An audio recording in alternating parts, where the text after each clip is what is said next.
Остаточный кашель. Ну вы же понимаете, да, что вот это понятие придумали ленивые современные доктора, потому что им просто заплатили производители увлажнителей воздуха. Ну разве может здоровый ребенок, вот скажите мне, может ли здоровый ребенок просто так кашлять?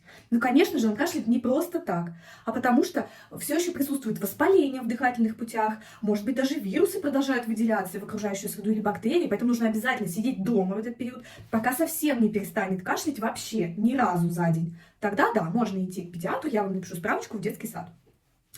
Чем лечить? Ну, конечно же, нельзя оставлять это без лечения. Ну, да, вы правы, мамочка, конечно, сиропы от кашля, да. Сколько сиропов от кашля? Правильно, минимум 3. Видео про это в ленте тоже есть. Пересмотрите, перечитайте свои конспекты.